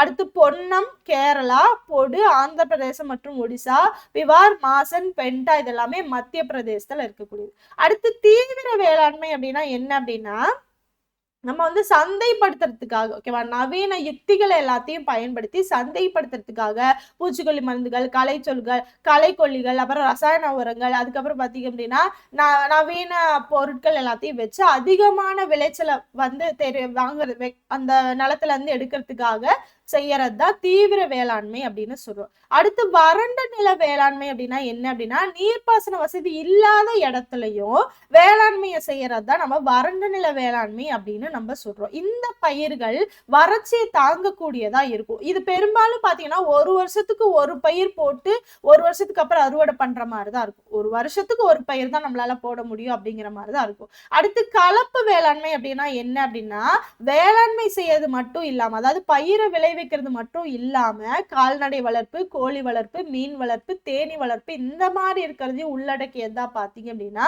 நம்ம வந்து கலப்பு வேளாண்மை அப்படின்னு சொல்றோம். இந்த இடத்துல உங்களுக்கு அந்த லெட்டர்ஸ் அப்படிங்கிறது சரியா தெரியாது. என்ன கொடுத்திருப்பாங்க அப்படின்னா இந்த இடத்துல பாருங்க, ஆக்சுவலா என்ன அப்படின்னா இது வந்து பயிர் சுழற்சி முறை பிளஸ் ஊடுபயிர் வேளாண்மை அப்படின்னு கொடுத்திருப்பாங்க. பயிர் சுழற்சி முறை அப்படின்னா என்ன அப்படின்னா, இப்ப இதுதான் பயிர் சுழற்சி முறைனா என்னன்னா, ஒரு பயிர் போட்டிருப்பாங்க ஓகேவா, அது அறுவடை பண்ணதுமே உடனே அதே பயிரை போடாம வேற பயிர் போடுவாங்க. அது முடிஞ்சதுக்கு அப்புறம் வேற பயிர் போடுவாங்க. அப்ப மறுபடியும் என்ன பண்ணுவாங்க, இது வருவாங்க. அப்ப ஒரே பயிரை தொடர்ந்து போட்டோம் அப்படின்னா அந்த மண்ணோட வளம் அப்படிங்கிறது குறைஞ்சிரும். அப்படிங்கிறதுக்காக மாத்தி மாத்தி ஒரு 3 பயிர் 4 பயிரை அடுத்தடுத்து போட்டு மறுபடியும் முதல்ல இருந்து வருவாங்க. அந்த மாதிரி போடுறதுதான் பயிர் சுழற்சி முறை அப்படின்னு சொல்லுவோம். இதுவே ஊடுபயிர் வேளாண்மை அப்படின்னா என்ன அப்படின்னா, இப்ப ஒண்ணு இல்ல, ஒரு வாழை மரம் வைக்கிறாங்கன்னு வச்சுக்கோங்களேன். வாழை மரமோ தென்னை மரமும் வைக்கிறாங்க அப்படின்னா அதுக்கு இடையில குறுகிய காலத்துல வர்ற மாதிரி வேற ஏதாவது பயிர்களை போட்டு அதை அறுவடை பண்ணிடுவாங்க. ஏன்னா இது வர்றதுக்கு லேட் ஆகும் அப்படிங்கிறதுக்காக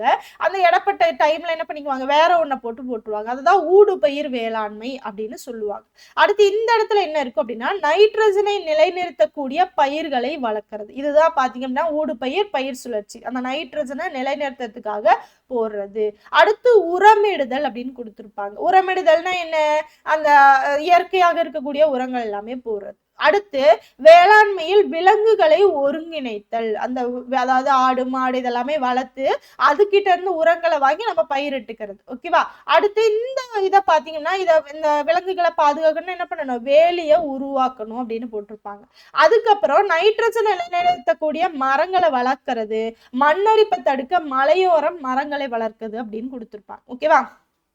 இது எல்லாமே மண்ணுல அந்த நைட்ரஜன் சத்தை வைக்கிறதுக்காக, அந்த மண்ணோட சத்தை குலைக்காம இருக்கிறதுக்காக தான் பண்ணுவாங்க. இதெல்லாமே கலப்பின விவசாயத்துல பண்ணக்கூடியது. ஏன்னா கலப்பின விவசாயம்னால என்னது, எல்லாத்தையும் வளர்க்கறது தான். அந்த பயிரை மட்டும் வளர்க்கறது இல்லாம பொதுவா எல்லாத்தையும் பண்றதுதான் நம்ம அந்த கலப்பு வேளாண்மை அப்படின்னு சொல்றோம். அடுத்து படிக்கட்டு முறை வேளாண்மை அப்படின்னா, இதை நீங்க மலை பிரதேசங்கள்லாம் பார்க்கலாம். இந்த டீ காஃபி எல்லாம் இது பண்றாங்களா, அப்ப எப்படி இருக்கும், இந்த மாதிரி இப்படி படிக்கட்டா இருக்கும். இங்க பயிரிட்டு இருப்பாங்க, மறுபடியும் இங்க பயிரிட்டு இருப்பாங்க, மறுபடியும் இங்க பயிரிட்டு இருப்பாங்க. நம்ம போகும்போதே நமக்கு தெரியும், அந்த மலை பிரதேசங்களுக்கு போகும்போதே அப்படியே ஸ்டெப் ஸ்டெப்பா இருக்கும். அந்த இதை பார்த்தாலே தெரியும். அதுதான் படிக்கட்டு முறை வேளாண்மை அப்படின்னு நம்ம சொல்றோம். இது மண்ணரிப்பை தடுக்கிறதுக்காக பண்றதுதான். மலைச்சரிவுகள்ல இருக்கக்கூடிய மண்ணரிப்பு பண்றது, உயரமான இடங்கள்ல பண்றது, மலைச்சரிவு பகுதிகளில் பண்றது, இதுதான் நம்ம சொல்றோம் படிக்கட்டு முறை வேளாண்மை அப்படின்னு சொல்றோம். அடுத்து இந்தியாவோட முக்கிய பயிர்கள் என்னென்ன அப்படின்னா, உணவு பயிர்கள், வாணிப பயிர்கள், தோட்டப்பயிர்கள், தோட்டக்கலை பயிர்கள்னு 4ஆ சொல்லலாம். உணவு பயிர்கள் பாத்தீங்கன்னா நெல், கோதுமை, மக்காச்சோளம், திணை பயிர்கள், பருப்பு, இந்த மாதிரி இருக்கக்கூடியது எல்லாமே உணவு பயிர்கள். வாணிப பயிர்கள் அப்படின்னா என்ன அப்படின்னா, சந்தைப்படுத்துறதுக்காகவே, ஓகேவா, விற்கிறதுக்காகவே விளைவிக்கிறது தான். கரும்பு, புகையிலை, பருத்தி, சணல், எண்ணெய் வித்துகள், இது எல்லாமே வாணிப பயிர்கள். தோட்ட பயிர்கள் அப்படின்னா தேயிலை, காஃபி, ரப்பர், இதெல்லாமே தோட்ட பயிர்கள். தோட்டக்கலை பயிர்கள்னா பழங்கள், மலர்கள், காய்கறிகள், இது எல்லாமே தோட்டக்கலை பயிர்கள். ஓகேவா? அடுத்து பாருங்க, உணவு பயிர்கள். அதிக மக்கள் தொகை காரணமா இந்திய வேளாண்மை பெரும்பாலும் எதுக்கு முக்கியத்துவம் கொடுக்குது, உணவு பயிர்களுக்கு முக்கியத்துவம் கொடுக்குது. ஸோ இதெல்லாமே டேட்டாஸ், இதுக்கப்புறம் வரக்கூடியது டேட்டாஸ் எல்லாமே நோட் பண்ணி வச்சுக்கோங்க. நெல் தான் இந்தியாவோட பூர்வீக பயிர். உலக அளவில் நெல் உற்பத்தியில சீனாவுக்கு அடுத்தபடியா இந்தியா 2வது இடத்துல இருக்கு. ஓகேவா? நெல் தான் இந்தியாவோட பூர்வீக பயிர். அதுல உற்பத்தியில முதலிடம் சீனா, 2வது நாம. அடுத்து இது அயன மண்டல பயிர் அப்படின்னு சொல்றோம். 24 டிகிரி செல்சியஸ் சராசரி வெப்பநிலையும் 150 டிகிரி செல்சியஸ் மழையளவு இருக்கக்கூடிய பகுதியில இது பயிரிடுறாங்க. வளமான களிமண், வண்டல் மண் நெல் சாகுபடிக்கு ஏற்றது. களிமண்லையும் பண்ணலாம், இல்ல வண்டல் மண்லையும் பண்ணலாம். நெல் பயிரிட அதிகமான தொழிலாளர்கள் தேவைப்படுகிறார்கள். அடுத்து பாத்தீங்கன்னா நெல்ல 3 முறையில பயிரிடலாம். விதை தூவல் முறை, ஏர் உழுதல் அல்லது துளையிடும் முறை, நாற்று நடுதல் முறைன்னு 3 வகையில நெல்லை சாகுபடி செய்யலாம். அது போக வேளாண் பருவத்தை கொடுத்திருப்பாங்க. காரிஃப் பருவம், ராபி பருவம், சையத் பருவம். காரிஃப் பருவம் பாத்தீங்கன்னா ஜூன் டு செப்டம்பர், ராபி பருவம் அக்டோபர் டு மார்ச், சையத் பருவம் ஏப்ரல் டு ஜூன். இதுல பாத்தீங்கன்னா வட மாநிலங்கள்ல நெல், பருத்தி, மக்காச்சோளம், சோளம், கம்பு, உளுந்து எல்லாமே விளைவிப்பாங்க. தென் மாநிலங்கள்ல நெல், கேழ்வரகு, மக்காச்சோளம், கம்பு, நிலக்கடலை எல்லாமே பயிரிடுவாங்க. அடுத்து ராபி பருவத்துல கோதுமை, பருப்பு, ஆளி விதைகள், கடுகு, பார்லி இதெல்லாமே விளைவிப்பாங்க. தென் மாநிலங்கள்ல நெல், மக்காச்சோளம், கேழ்வரகு, நிலக்கடலை, கம்பு. அதே மாதிரி காய்கறி, பழங்கள், தீவன பயிர்கள், இது நெல், காய்கறி, தீவன பயிர்கள். இது காரிஃப் பருவம், ராபி பருவம், சையத் பருவம். எந்தெந்த மாதங்கள் அப்படிங்கறத நோட் பண்ணி வச்சுக்கோங்க. வட மாநிலங்கள்ல என்ன பயிரிடுவாங்க, தென் மாநிலங்கள்ல என்ன பயிரிடுவாங்க அப்படிங்கறத நோட் பண்ணுவீங்க. இது பாத்தீங்கன்னா இது ரொம்ப பிளர்டா இருக்கும். இது நெல் அப்படிங்கறத சொல்லும். இது கோதுமை விளைவிக்கிறது. ஓகேவா? இது நெல் விளைவிக்கக்கூடிய பகுதி, இது கோதுமை விளைவிக்கக்கூடிய பகுதி. ஓகேவா? அதிக விளைச்சல் தரக்கூடிய விதைகள் சிஆர் தான் 2005, ஏஆர் தான் 306, சிஆர்ஆர் 455, இந்த மாதிரி. இது அதிகரித்ததோட காரணமா பழைய நெல் வகைகள் எல்லாமே மறைஞ்சு போயிடுச்சு. மேற்கு வங்காளம் இதுதான் முதல் மாநிலம் நெல் பாத்தீங்கன்னா நெல் உற்பத்தியில். ஓகேவா? உத்தரப்பிரதேசம், பஞ்சாப், தமிழ்நாடு, ஆந்திர பிரதேசம், பீகார், சத்தீஸ்கர், ஒடிசா, அஸ்ஸாம் மற்றும் ஹரியானா ஆகிய மாநிலங்கள் 2016 நிலவரப்படி அரிசி உற்பத்தியில முதல் 10 இடம். ஓகேவா? 2016 உற்பத்தி பிரகாரம் அரிசி உற்பத்தியில யார் ஃபர்ஸ்ட், மேற்கு வங்காளம் தான் ஃபர்ஸ்ட். அடுத்து பாத்தீங்கன்னா கோதுமை. நெற்பயிருக்கு அடுத்தபடி பாத்தீங்கன்னா 2வது முக்கிய உணவு பயிர் என்ன அப்படின்னா கோதுமை. நாட்டோட பயிர் சாகுபடி பரப்பளவுல 22%, மொத்த உணவு பயிர் உற்பத்தியில 34% கோதுமை வகிக்குது. இந்த பயிர் விதைக்கக்கூடிய பருவத்துல 10 to 15 சென்டிமீட்டர் வெப்பமும், முதிரும் பருவத்துல 20 to 25 சென்டிமீட்டர் வெப்பமும் தேவைப்படுது. சுமார் 85%க்கும் மேலான கோதுமை உற்பத்தியில உத்தரப்பிரதேசம், பஞ்சாப், ஹரியானா, ராஜஸ்தான், மத்திய பிரதேசம் இந்த மாதிரி 5 மாநிலங்கள்ல இருந்து தான் கிடைக்குது. இதை தவிர மகாராஷ்டிரா, குஜராத் மாநிலங்கள்ல கரிசல்மர் பிரதேசத்திலையும் கோதுமை உற்பத்தி ஒரு முக்கிய பங்கு அளிக்குது. நீங்க பார்த்தாலே தெரிஞ்சிடும், மேலதான் இருக்கு, வடபகுதியில தான் இருக்கு இல்லையா, பார்த்தாலே உங்களுக்கு தெரிஞ்சிடும். அடுத்து பாருங்க சோளம். ஒரு நாட்டோட நம்ம நாட்டோட மூன்றாவது முக்கிய உணவு பயிர் தான் சோளம். முதல்ல நெல், ரெண்டாவது கோதுமை, மூணாவது சோளம். இது ஆப்பிரிக்காவை பூர்வீகமான கொண்ட பயிர்.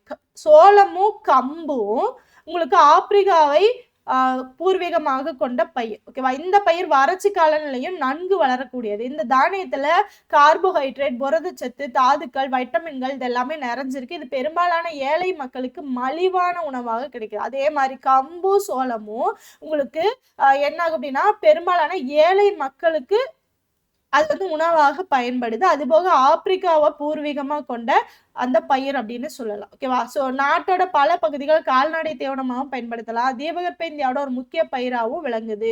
மகாராஷ்டிரா, கர்நாடகா, மத்திய பிரதேசம் இந்த மாதிரி மாவட்டங்கள்ல முதன்மை பயிரா இருக்கு. கம்பு பாத்தீங்கன்னா சொன்னாலே ஆப்பிரிக்காவை பூர்வீகமாக கொண்டது, ஏழை மக்களோட ஒரு முக்கிய உணவு பயிர் அப்படின்னு சொல்லலாம். கம்போட பயிர் தண்டு பகுதி இருக்குல்ல, கம்பு எடுத்தது போக அது தண்டு பகுதி, அதை கால்நடைக்கு தீவனமா கொடுக்கலாம், இல்லைன்னா வீட்டுக்கு கூரை வேவதற்கு பயன்படுத்தலாம். இந்த மாதிரி கம்பு மட்டும் இல்ல, அது வரக்கூடிய அந்த தண்டு பகுதியும் நம்ம பயன்படுத்தலாம். ஓகேவா? இது வறண்ட பகுதிகளிலும் நன்கு வளரக்கூடியது. சோளமும் கம்பும் வறண்ட பகுதியிலும் நன்கு வளரக்கூடியது. இந்தியாவில் ராஜஸ்தான் முதன்மை உற்பத்தியாளராகவும், அதை தொடர்ந்து உத்தரப்பிரதேசம், ஹரியானா, குஜராத், மகாராஷ்டிரா ஆகிய மாநிலங்கள் உள்ளன. அப்ப ராஜஸ்தான் தான் கம்புல முதன்மை உற்பத்தியாளர். அடுத்து வார் கோதுமை, அதாவது பார்லி அப்படின்னு சொல்லுவோம். பார்லி கஞ்சி அப்படிங்கிறது எல்லாருக்கும் தெரிஞ்சிருக்கும். பார்லி நம்ம நாட்டோட முக்கிய தானிய பயிர்கள ஒண்ணு.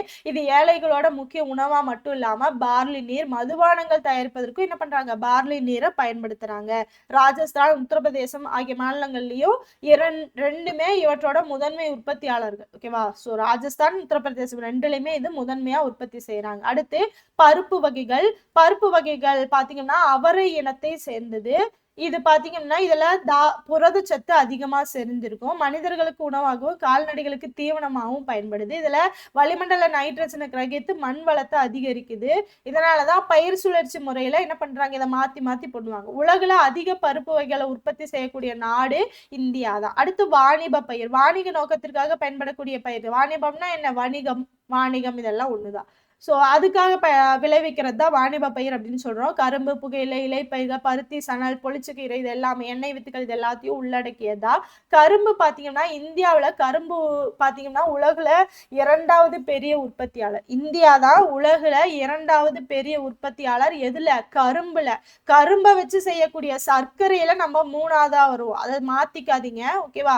ஸோ கரும்பு உற்பத்தியில உலகுல 2வதா இருப்போம். இந்த பயிர் சர்க்கரை தொழிற்சாலைக்கு மூலப்பொருளா செகண்ட் தொழிற்சாலை இருக்கு இல்லையா, ஸோ எக்கனாமிக்ஸ்ல படிச்சிருப்பீங்க. முதல் நிலை தொழில் அந்த கரும்பு, அதை வந்து நம்ம 2ஆம் நிலை தொழிற்சாலைக்கு என்ன பண்ணிக்கலாம், மூலப்பொருளா செலுத்திக்கலாம். இது வந்து 2வது பெரிய தொழிற்சாலை பிரிவு. ஓகேவா? ஸோ சர்க்கரை தயாரிக்கிறது. சர்க்கரை மட்டும் இல்லாம வெல்லம், நாட்டு சர்க்கரை, சாராய தொழிற்சாலை, கரும்பு சாறு, காகித தொழிற்சாலைக்கு தேவையான கரும்பு சக்கை இது எல்லாத்தையும் கொடுக்குது. சர்க்கரை உற்பத்தியில நம்ம நாடு கியூபா ஃபர்ஸ்ட், பிரேசில் செகண்ட், அடுத்தபடியா 3வதா இருக்கு. ஓகேவா? சோ சர்க்கரை அதாவது கரும்புல செகண்ட், சர்க்கரையில 3வது. அடுத்து பாருங்க, இந்தியாவில் உத்தரப்பிரதேசம், பீகார் மாநிலங்கள்ல முதன்மை உற்பத்தியாளராக இருக்காங்க. அதை தொடர்ந்து மகாராஷ்டிரா, கர்நாடகா, தமிழ்நாடு, குஜராத் இந்த மாதிரி கரும்பு உற்பத்தி அப்படிங்கிறது அதிகமா செய்யறாங்க. அடுத்து பாருங்க பருத்தி. இந்தியாவோட முக்கியமான வாணிப பயிர். பருத்தி தான் இது இந்தியாவோட முக்கியமான வாணிப பயிர். இது இந்தியாவோட மிகப்பெரிய தொழிற்சாலை பிரிவுக்கு மூலப்பொருளா இருக்கு. ஏன்னா பருத்தி வச்சு என்ன செய்யலாம், ஆடைகள் தயாரிக்கலாம், நூல் தயாரிக்கலாம், பஞ்சு தயாரிக்கலாம், அந்த மாதிரி இருக்கு இல்லையா. பருத்தி உற்பத்தியில் சீனாவிற்கு அடுத்தபடியாக 2வது இடத்தில் இந்தியா இருக்கு. குஜராத், மகாராஷ்டிரா, ஆந்திர பிரதேசம், பஞ்சாப் இந்த மாதிரி 4 மாநிலங்கள் மொத்த பருத்தி உற்பத்தியில 79% அந்த 4 மாநிலங்களுமே பங்கெடுக்குது. அடுத்து சணல். சணல் அப்படிங்கிறது ஒரு வெப்பமண்டல இலைப்பயிர். வெப்பமண்டல இலைப்பயிர் இது சணல். இது வண்டல் மண்ணில் நன்கு வளரும். இது பாத்தீங்க அப்படின்னா சணல் தொழிற்சாலைக்கு மூலப்பொருளாக, அதாவது கோணிப்பைகள், கம்பளங்கள், கயிறு, நூல் இலைகள், போர்வைகள், துணிகள், தார்பாலின், திரைச்சீலைகள் இது எல்லாமே தயாரிக்கிறதுக்கு என்ன பண்றாங்க, சணல் நாரை பயன்படுத்துறாங்க. சணல் பயிரோட உற்பத்தியிலும் மேற்கு வங்காளம் முதலிடம் வைக்குது. எது? மேற்கு வங்காளம் முதலிடம் சணல்ல. பீகார், அசாம், மேகாலயா சணல் பயிர்றதுக்கு மற்ற மாநிலங்கள். இதுதான் கொடுத்துருப்பாங்க பாருங்க. பருத்தி கிரீன் கலரு, இந்த கலர் பாத்தீங்கன்னா கரும்பு கிரீன் கலரு, அடுத்து ஒரு ஆலிவ் கிரீன் பாத்தீங்கன்னா பருத்தி, இந்த மாதிரி எல்லோயிஷ் இருக்கிறது சணல். அடுத்து எண்ணெய் வித்துகள், தேயிலை, காப்பி, ரப்பர், நறுமண பொருட்கள் கொடுத்துருப்பாங்க. எந்தெந்த இடத்துல விளையுது அப்படிங்கிறது கொடுத்துருப்பாங்க. அடுத்து எண்ணெய் வித்துகள். எண்ணெய் வித்துகள்னா என்ன? எண்ணெய் தயாரிக்க பயன்படக்கூடிய அந்த பொருட்கள். நிலக்கடலை, கடுகு, எள், ஆளி விதை, சூரியகாந்தி, ஆமணக்கு, பருத்தி விதைகள், நைஜர், இது எல்லாமே தான். இது பாத்தீங்கன்னா உணவுல கொழுப்பு சத்தை அதிகரிக்கிறதுக்காக நம்ம பயன்படுத்துறோம் இல்லையா? இந்த எண்ணெய் பாத்தீங்கன்னா எண்ணெய், பின்னாக்கு, மசகு எண்ணெய், வார்னிஷ், மருந்து பொருட்கள், வாசனை பொருட்கள், மெழுகு, சோப்பு, உரம், கால்நடை தீவனம் இது எல்லாமே தயாரிக்கிறதுக்கு இந்த எண்ணெய் வித்துக்களை பயன்படுத்துறாங்க. இந்தியாவில் குஜராத் மாநிலம் தான் எண்ணெய் வித்துகள் உற்பத்தியில முதலிடம் வகிக்குது. நிலக்கடலை உற்பத்தியில சீனாவுக்கு அடுத்தபடியா 2வது இடத்துல யார் இருக்கா? நம்ம தான் இருக்கும், நிலக்கடலை. ஓகேவா? அடுத்து தோட்டப்பயிர் ஏற்றுமதி செய்யக்கூடிய நோக்கத்தோட தான் பயிரிடுறாங்க. டீ, காஃபி இதெல்லாம் இருக்கு இல்லையா, அதெல்லாம் ஏற்றுமதி செய்யறதுக்காக தான் அதை பயிரிடுறாங்க. மலைச்சரிவுகள்ல பெரிய எஸ்டேட் பண்ணைகள்ல பயிரிடுறாங்க. தேயிலை, காப்பி, ரப்பர், வாசனை பொருட்கள் இது எல்லாமே வரும். அடுத்து தேயிலை பாத்தீங்க அப்படின்னா தேயிலை அயன மண்டல மற்றும் உப அயன மண்டல காலநிலைகள் வரக்கூடிய ஒரு பசுமையான தாவரம். தேயிலை பயிரிட அதிக தொழிலாளர்கள், மிதமான நிழலும் அதிக மழைப்பொழிவும் தேவை. அதனாலதான் மலை பிரதேசங்கள்ல இதை பண்ணுவாங்க. ஓகேவா? ஆனா வேர்கள்ல தண்ணி தேங்காம இருக்கணும், அதனால படி இது இருக்கு இல்லையா, படிப்படியா செய்வாங்க, அந்த மாதிரி செய்வாங்க. சோ இந்தியாவில பயிரிடக்கூடிய 2 முக்கிய தேயிலை வகைகள் இதை நோட் பண்ணி வச்சுக்கோங்க. பூஹி, இது பாத்தீங்க அப்படின்னா பிறப்பிடம் சீனா, அசாமிகா பிறப்பிடம் இந்தியா. இந்தியாவுல பயிரிடக்கூடிய 2 முக்கிய தேயிலை இனங்கள், ஒன்னு பிறப்பிடம் சீனா, இன்னொரு பிறப்பிடம் இந்தியா. இந்த 2ஓட கலப்பினம் மூலியமாவும் பல வீரியமிக்க தேயிலை உற்பத்தி பயிர்கள் வந்து உற்பத்தி செய்யறாங்க. உலக தேயிலை உற்பத்தியில சீனாவுக்கு அடுத்தபடியா இந்தியா தான் 2வது இடத்துல இருக்கு. இந்தியாவுல முதன்மை மாநிலம் எது அப்படின்னா அஸ்ஸாம். தமிழ்நாடு, கேரளா, மேற்கு வங்காளம் இதுலயும் தேயிலை உற்பத்தி செய்யறோம். ஓகேவா? சோ அதாவது தேயிலை உற்பத்தியில சீனா ஃபர்ஸ்ட், இந்தியா செகண்ட். இந்தியால எந்த மாநிலம் ஃபர்ஸ்ட் அப்படின்னா அசாம் மாநிலம் தான் ஃபர்ஸ்ட். அடுத்து காப்பி, இது நிழல்களில் நன்றாக வளரக்கூடியது. கடல் மட்டத்திலிருந்து சுமார் 1000 முதல் 1500 மீட்டர் உயரம் வரை மலை சரிவுகளில் நன்றாக வளரக்கூடியது. காப்பியில 2 முக்கியமான வகை இருக்கு, அராபிகா, ரொபஸ்டா. அராபிகா அப்படிங்கிறது தரம் மிக்கது, இந்தியாவில் அதிக பயிரிடுவது. ரொபஸ்டிகா அப்படிங்கிறது தரம் குறைந்த வகை. உலக காப்பி உற்பத்தியில் இந்தியா 7வது பிளேஸ்ல இருக்கு. இந்தியால காப்பி உற்பத்தியில எது ஃபர்ஸ்ட் அப்படின்னா கர்நாடகம் தான் ஃபர்ஸ்ட். ஞாபகம் வச்சுக்கலாம். ஓகேவா? கர்நாடகம் காப்பி. அடுத்து இம்மாநிலம் இந்திய உற்பத்தியில் 71%, உலக உற்பத்தியில 2.5% அளிக்குது. இது ஆதாரம் எப்படின்னா 2018 இந்திய காப்பி வாரியம் தான் இதை வந்து கொடுத்தது. 2018 இந்திய காப்பி வாரியம் கர்நாடகம் தான் இந்தியாவில் காப்பி உற்பத்தியில முதன்மை வகிக்குது. இது வந்து இந்திய உற்பத்தியில 71%, உலக உற்பத்தியில 2.5% இருக்கு அப்படின்னு சொல்லியிருக்கு. அடுத்து ரப்பர். 1902ஆம் ஆண்டு கேரளாவில் முதலில் ரப்பர் தோட்டம் உருவாக்கப்பட்டது. ஸோ ரப்பர் தோட்டம் எங்க எப்போ உருவாக்குனாங்க அப்படின்னா கேரளால 1902ல உருவாக்குனாங்க. வெப்ப ஈரப்பத அயனமண்டல காலநிலை ரப்பர் பயிரிடத்துக்கு ஏற்றது. வெப்பநிலை 20 டிகிரிக்கும் அதிகமா இருக்கணும், மழைப்பொழிவு 300 சென்டிமீட்டருக்கும் அதிகமா இருக்கணும். ஓகேவா? கேரளா, தமிழ்நாடு, கர்நாடகா, அந்தமான் நிக்கோபார் தீவுகள்ல ரப்பர் உற்பத்தி அதிகமா இருக்கு. அடுத்து நறுமண பொருட்கள். பழங்காலம் தொட்டு நறுமண பொருட்களுக்கு இந்திய உலக இந்த பழைய ராஜாங்க படங்கள்லாம் பாத்தீங்கன்னா உங்களுக்கு தெரியும், அந்த இடத்துல மிளகு இந்த மாதிரி நறுமண பொருட்கள், ஏலக்காய், ஓகேவா? ஸோ இந்த மாதிரி பட்டை இந்த மாதிரி நறுமண பொருட்கள் வந்து விளைவிக்கிற மாதிரியும் அதை வந்து பண்டமாற்று முறையில விற்கிற மாதிரியும் காட்டியிருப்பாங்க. ஓகேவா? ஸோ அந்த மாதிரி இருக்கக்கூடியதெல்லாம் நறுமண பொருட்கள் வரும்.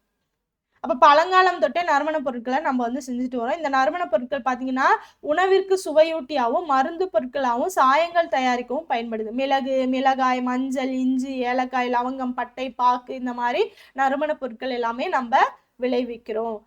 கேரளா நறுமண பொருட்கள் உற்பத்தி செய்யறதுல முதன்மையான மாநிலமா இருக்கு. யாரு? கேரளா. அடுத்து தோட்டக்கலை பயிர்கள் பாத்தீங்கன்னா பழங்கள், மலர்கள், காய்கறி வகைகள்னு சொன்னேன். உடல் நலத்திற்கு தேவையான தாது சத்துக்கள், அதுக்கப்புறம் விட்டமின்கள், நார் சத்துக்கள், பழங்கள், காய்கறிகள் இது எல்லாமே அதிகமா இருக்கிறதால நம்மளோட அன்றாட உணவுலயே நம்ம இதை வந்து பயன்படுத்திட்டு வரோம். பழங்கள், காய்கறி வகைகள்ல நம்ம பாத்தீங்க அப்படின்னா உற்பத்தியில 2வது இடத்துல இருக்கும். இந்தியா தான் உலகில் 2வது இடத்துல இருக்கு. அடுத்து பாத்தீங்கன்னா கால்நடைகள் இந்தியாவோட விவசாயத்தோட ஒருங்கிணைந்த கூறுகள் அப்படின்னு சொல்லலாம். கால்நடைகள் பல்வேறு வகை பயன்பாடுகளுக்கு பயன்படுது. ஓகேவா? இதை பாத்தீங்க அப்படின்னா பாருங்க, ஊட்டச்சத்து நிறைந்த உணவுகளை அளிப்பதன் மூலம் இவை உணவு மற்றும் ஊட்டச்சத்து பாதுகாப்பை மேம்படுத்துது. வேளாண்மை பொய்க்கும் பொழுது வேலை வாய்ப்பு. இப்ப வேளாண்மை வந்து அதாவது மழை பெய்யல, வேளாண்மை நம்மளால செய்ய முடியல, என்ன ஆகும்? கால்நடையை வளர்த்து அதுக்கு அதன் மூலியமா வருவாய் ஈட்டிக்கலாம். அடுத்து நிலத்தை உழுறதுக்கும் பயிர்களை உரம் அளிக்கிறதுக்கும் இது வந்து ரொம்ப இதா இருக்கு. ஸோ நிலத்தை வந்து உழுறதுக்கு என்ன பண்ணுவோம்? காளமாடா வந்து யூஸ் பண்ணிக்குவோம். அதுக்கப்புறம் அதோட சாணத்தை வச்சு என்ன பண்ணிக்கலாம்? நம்ம உரம் தயாரிச்சுக்கலாம். அடுத்து மாடுகள் பாருங்க, இதெல்லாமே கால்நடைகள். இந்தியாவுல மொத்த கால்நடைகள்ல மாடுகள் 37.3%. உலக அளவுல பிரேசிலுக்கு அடுத்தபடியா இந்திய மாடுகள் தான் அதிக எண்ணிக்கையில இருக்கு, 2வது பிளேஸ்ல இருக்கும். இந்தியாவில் இருக்கக்கூடிய மாடுகள் பல இனங்களா சொல்லலாம். பால் இனம், இழுவை இனம், கலப்பு மற்றும் பொது இனம். கலப்பு அல்லது பொது இனம் அப்படின்னு சொல்லலாம். ஓகேவா? அடுத்து வெள்ளாடுகள் ஏழை மக்களோட பசு. இது ரொம்ப முக்கியமானது. ஏழை மக்களின் பசு அப்படின்னு நம்ம எதை சொல்றோம் அப்படின்னா வெள்ளாடுகளை தான் சொல்றோம். இது பால், இறைச்சி, தோல், உரோமம் இந்த மாதிரி எல்லாமே அதை வச்சு நம்ம யூஸ் பண்ணிக்கலாம். ஓகேவா? இது நாட்டோட இறைச்சிக்கு முக்கிய ஆதாரமா இருக்கு. எருமை பாத்தீங்கன்னா பால் உற்பத்தியில ஒரு முக்கிய ஆதாரமா எருமை இருக்கு. உத்தரப்பிரதேசத்துல அதிகப்படியா 28.2% எருமைகளும், ராஜஸ்தான்ல 9.6%, ஆந்திர பிரதேசத்துல 7.9%, 2வது 3வது இடத்துல தக்க வச்சிருக்கு. ஓகேவா? எருமை உற்பத்தியில எருமை இதுல யார் ஃபர்ஸ்ட்? எருமை வளர்க்கறதுல அதை பாதுகாக்கிறதுல உத்தரப்பிரதேசம் ஃபர்ஸ்ட், அடுத்து ராஜஸ்தான், அடுத்து ஆந்திர பிரதேசம். 1919 பால் பண்ணை கால்நடைகள் என்ற தலைப்பின் கீழ் இந்தியாவின் முதல் கால்நடை கணக்கெடுப்பு எடுக்கப்பட்டது. கால்நடை கணக்கெடுப்பு இந்தியாவுல முதல்ல எப்ப எடுத்தாங்க, எந்த தலைப்பின் கீழ் எடுத்தாங்க அப்படிங்கிறது கேள்வியா கேட்கலாம். ஓகேவா? அடுத்து பாத்தீங்கன்னா தமிழ்நாட்டில் கால்நடை கணக்கெடுப்பு எவ்வாறு மேற்கொள்ளப்பட்டது? தமிழ்நாடு அரசு மாநில அளவிலான கால்நடை கணக்கெடுப்பை கால்நடை வளர்ப்புத்துறை உதவியோட மேற்கொண்டது. அப்ப தமிழ்நாடு அரசு எப்படி பண்ணுச்சு மாநில அளவில். அடுத்து மாவட்ட அளவில் பார்த்தீங்க அப்படின்னா அதாவது மண்டல இணை இயக்குனர் மூலமா இதை வந்து மேற்கொண்டாங்க. இக்கணக்கெடுப்புகள் மத்திய அரசோட வேளாண் மற்றும் விவசாய நலத்துறை அமைச்சகம், கால்நடை வளர்ப்பு, பால் பண்ணை, மீன்வளத்துறை இந்த வழிகாட்டுதல் படிதான் இதை வந்து நம்ம செஞ்சோம். அடுத்து பார்த்தீங்கன்னா பால் பொருட்கள், இறைச்சி மற்றும் ரோம உற்பத்தி. மாநில மற்றும் யூனியன் பிரதேச கால்நடை வளர்ப்புத்துறை 2016-17 கணக்கெடுப்பின்படி பார்த்தீங்கன்னா நம்ம நாடு பார்த்தீங்கன்னா மொத்த பால் உற்பத்தியில உத்தரப்பிரதேசம், ராஜஸ்தான், மத்திய பிரதேசம் முதன்மை மாநிலங்களாக இருந்திருக்கு. இதை நோட் பண்ணி வச்சுக்கோங்க. யாராரு? உத்தரப்பிரதேசம், ராஜஸ்தான், மத்திய பிரதேசம். அடுத்து இறைச்சியை பொறுத்த வரைக்கும் பாத்தீங்கன்னா உத்தரப்பிரதேசம் தான் முதன்மை மாநிலமா இருந்திருக்கு. அதை தொடர்ந்து இறைச்சி உற்பத்தியில மகாராஷ்டிரா, மேற்கு வங்காளம் இதெல்லாமே இருந்திருக்கு. நம்ம நாட்டோட மொத்த ரோம உற்பத்தியில உரோம உற்பத்தி, ஓகேவா, இது பாத்தீங்கன்னா ராஜஸ்தான் மாநிலம் முதன்மை இடத்தையும் அதை தொடர்ந்து கர்நாடகமும் இருக்கு. ஸோ இறைச்சி, அதுக்கப்புறம் பாத்தீங்க அப்படின்னா ஃபர்ஸ்ட் பால், அதுக்கப்புறம் இறைச்சி, அதுக்கப்புறம் உரோமம். இது எல்லாமே யார் யாரு முதல்ல இருக்கா, அதுக்கு அடுத்து யார் இருக்கா அப்படிங்கிறத நோட் பண்ணுவேன். ஓகேவா?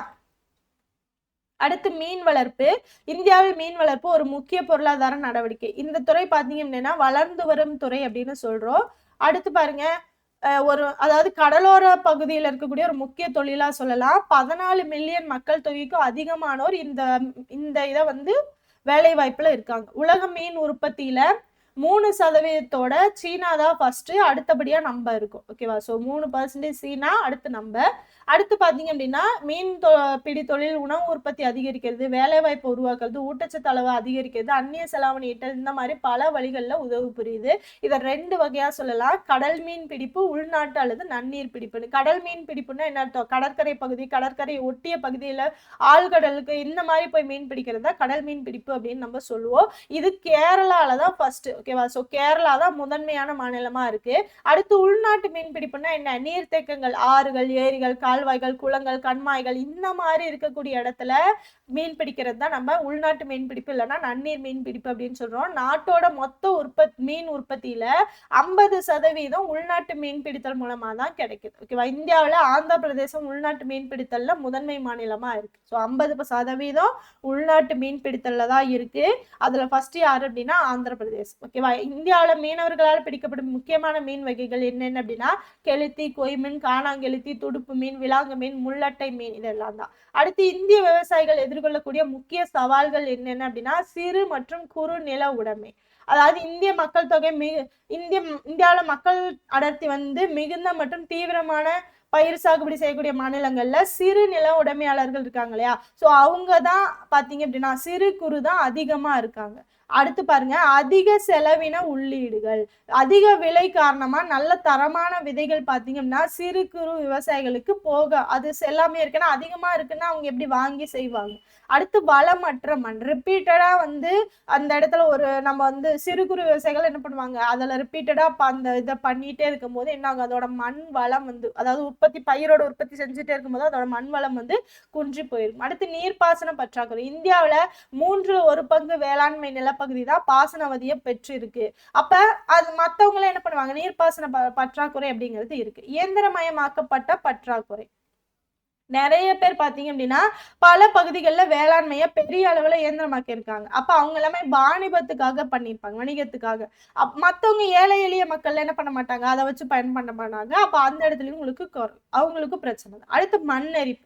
காற்று மற்றும் நீரோட மூலமான மண்ணரிப்புல பெரும் நிலப்பரப்பு அப்படிங்கிறது பாதிக்கப்பட்டிருக்கு. அடுத்து வேளாண் சந்தை. தரமான உள்கட்டமைப்பு வசதிகள் இல்லாமையால விவசாயிகள் உள்ளூர் வியாபாரிகள்டையும் தரகர்கள் கிட்டவும் என்னங்க குறைஞ்ச விலைக்கு விற்பனை செய்யறாங்க. அவங்க என்ன பண்ணுவாங்க, அதிக விலைக்கு வித்துருவாங்க. அப்ப விவசாயிகளுக்கு கிடைக்க வேண்டிய அந்த விலை அப்படிங்கிறது கிடைக்காது. அடுத்து சேமிப்பு கிடங்கு வசதியின்மை.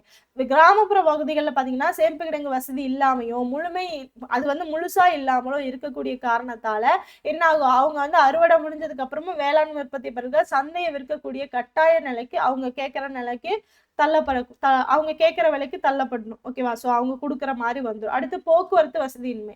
இந்திய வேளாண்மையில முக்கிய சவால்கள்ல ஒண்ணுதான் மலிவான போக்குவரத்து, போதுமான போக்குவரத்து வசதி இல்லாம இருக்கிறது. அடுத்து மூலதன பற்றாக்குறை. வேளாண்மைக்கு அதிக மூலதனம் தேவைப்படுற தொழில்ல ஒண்ணு. ஏன்னா அதுக்கு வேளாண்மைக்கு உரங்கள் செய்யணும், அதுக்கப்புறம் விதைகள் வாங்கணும். அதாவது எப்படி சொல்றது, அதிக விளைச்சல் தரக்கூடிய விதைகள் வாங்கணும், அதுக்கு உரங்கள் போடணும், அதை அடுத்து ரிப்பீட்டடா பார்த்துக்கிட்டே இருக்கணும், ஆட்கள் போடணும், அறுவடைக்கு ஆட்கள். இந்த மாதிரி அதிக மூலதனம் தேவைப்படக்கூடிய தொழில் தான் பாத்தீங்க அப்படின்னா வேளாண்மை. அதனால என்ன ஆகுது, பண்ணை இயந்திரங்கள் கருவிகள் வாங்குறதுக்கான மூலதனம் அப்படிங்கிறது இந்த இடத்துல மூலதன பற்றாக்குறை எல்லார்கிட்டையும், மூலதனம் அப்படிங்கிறது எல்லார்கிட்டையும் இருக்கு அப்படின்னு நம்மளால சொல்ல முடியாது. அதான் சொல்லியிருப்பாங்க. சோ விவசாயிகள் எதிர்கொள்ளக்கூடிய பிரச்சனைகள் இப்ப இருக்கக்கூடிய சூழ்நிலை பொறுத்து எரிபொருள், மழை, வனவிலங்கு, எதிர்பாரா இடையூறுகள், மின்சாரம், அதிக வெப்பம், கடினமான நிலப்பரப்பு, தொழிலாளர்கள், இது எல்லாத்தையும் சொல்லலாம். அடுத்து பாத்தீங்கன்னா இந்தியாவோட முக்கிய வேளாண் புரட்சிகள் கொடுத்திருப்பாங்க. இது ஆல்ரெடி நம்ம எக்கனாமிக்ஸ்லயே பார்த்திருப்போம். ஓகேவா? பசுமை புரட்சிங்கிற அந்த டாபிக்ல எக்கனாமிக்ஸ்ல பார்த்திருப்போம். மஞ்சள் புரட்சி அப்படிங்கிறது எதுக்கு அப்படின்னா எண்ணெய் வித்துக்களுக்கு வரும். குறிப்பா கடுகு மற்றும் சூரியகாந்திக்கு சொல்லலாம். நீல புரட்சி மீன்கள் உற்பத்தி, பழுப்பு புரட்சி தோலுக்கு நம்ம அங்க எக்கனாமிக்ஸ்ல பார்த்திருப்போம். கோகோ, அதுக்கப்புறம் மரபுசாரா உற்பத்திக்கும் இங்க சொல்றாங்க. அடுத்து தங்க நூலிலை புரட்சி அப்படின்னா சணல் உற்பத்தி. பொன் புரட்சி இல்லைன்னா தங்க புரட்சி அப்படிங்கிறது பழங்கள், தேன், தோட்டக்கலை பயிருக்கு வரும். சாம்பல் புரட்சி அப்படிங்கிறது உரங்கள். இளஞ்சிவப்பு புரட்சி அப்படிங்கிறது இறால், வெங்காயம், மருந்து பொருட்கள் உற்பத்தி, இது எல்லாத்துக்கும் வரும். பசுமை புரட்சி அப்படிங்கிறது உணவு தானியங்கள். வெள்ளி புரட்சினா முட்டை மற்றும் கோழிகள். வெள்ளி இலை புரட்சினா பருத்தி. ஓகேவா? தங்க புரட்சி, வெள்ளி புரட்சி ஆல்ரெடி நம்ம பார்த்ததுதான். ஆனா தங்க நூலிலை புரட்சி, வெள்ளி இலை புரட்சி அப்படிங்கிறது பார்த்திருக்க மாட்டீங்க. தங்க நூலிலை புரட்சி அப்படின்னா சணல் உற்பத்தி. வெள்ளி இலை புரட்சி அப்படின்னா பருத்தி. சிவப்பு புரட்சி அப்படிங்கிறது இறைச்சி, தக்காளி. வட்ட புரட்சி அப்படின்னா உருளைக்கிழங்கு. வெண்மை புரட்சி அப்படின்னா பால் உற்பத்தி. இது எல்லாத்தையும் தெளிவா நோட் பண்ணு. ஓகேவா?